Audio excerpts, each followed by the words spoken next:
Hello dear students, हम लोग inorganic start करेंगे यार। इनऑर्गेनिक में जो नई एनसीईआरटी आई हुई है उसका 5 चैप्टर है कोऑर्डिनेट कंपाउंड।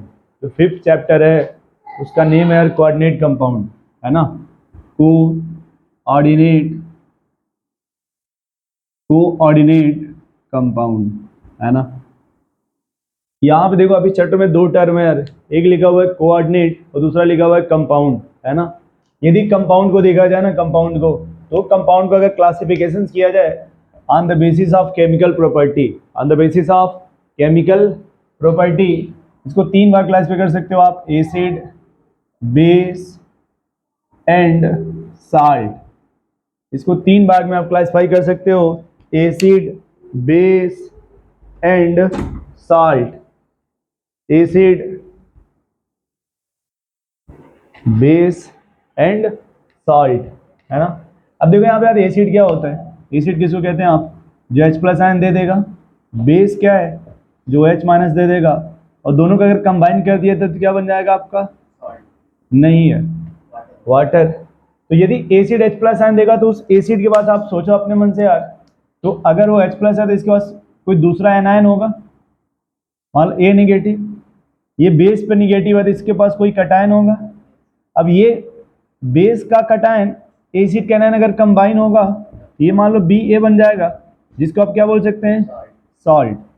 कि साल्ट का फॉर्मेशन होगा। तो जो साल्ट का फॉर्मेशन होता है वो एसिड और बेस के कॉम्बिनेशन से होता है।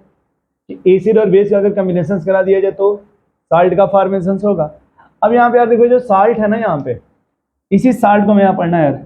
ये जो साल्ट है वो 3 टाइप्स के होते हैं।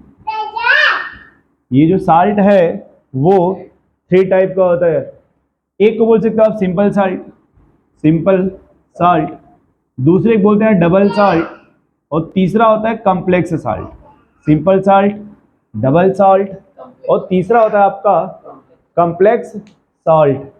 यार सिंपल साल्ट का सेंस ये होता है ना, देखो कहते हैं अगर कोई भी साल्ट होगा सर उसमें one species is the cation and other is the anion का कॉम्बिनेशन से बना होगा, है ना। तो सिंपल साल्ट का सेंस मान लो आप, जैसे KCl जिसमें 1 कटायन 1 एनायन हो, या फिर MgCl2 या फिर AlCl3, this is the simple salt. इसको बोलते हैं हम सिंपल सॉल्ट। अब देखो जो सिंपल सॉल्ट होते हैं ना, ये फिलहाल सॉलिड फॉर्म होते हैं। किस फॉर्म होते हैं, लेकिन जैसे आप इसको वाटर में डिजॉल्व करेंगे तो डिसोसिएट हो जाएगा और अपने कॉन्स्टिट्यूएंट आयंस में, उसको बोलते हैं कॉन्स्टिट्यूएंट आयंस। ये डिसोसिएट होगा कॉन्स्टिट्यूएंट आयंस, या इसी को होता है रेस्पेक्टिव आयंस, या इसी को होते हैं इंडिविजुअल आयंस। इस सबका अपना अपना जिस फॉर्म में होगा अपने आयंस में डिसोसिएट हो जाएगा।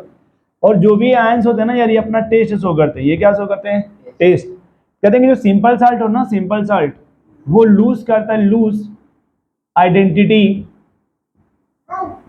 इन एक्वस मीडियम।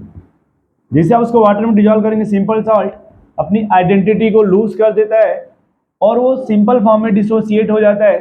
जैसे मान लो हमने KCl ले लिया और इसका रिएक्शन से अगर हमने वाटर में इसको डिजॉल्व कर दिया, फिर टूट जाएगा K+ और Cl-। K+ का अगर आपको टेस्ट करना हो तो आप रिएक्शन करा सकते हैं पर क्लोरिक एसिड से, KClO4, ये बन जाएगा KClO4 पोटेशियम पर क्लोराइड। ये रिएक्शन कराता आप AgNO3 से, ये AgCl का प्रेसिपिटेट बन जाएगा। इसे हम पता कर लेते हैं, यहाँ पे अपना इंडिविजुअल टेस्ट शो कर रहा है, इसी बोलते हैं सिंपल सॉल्ट। तो सिंपल सॉल्ट पहले आपका सॉलिड होगा लेकिन वाटर में अपना आइडेंटिटी को लूज कर देगा और एक्वस मीडियम में डिसोसिएट हो जाएगा। ये एक्वस में ये डिसोसिएट होता है, इसी बोलते हैं सिंपल सॉल्ट। नोट कर लो आप इसको।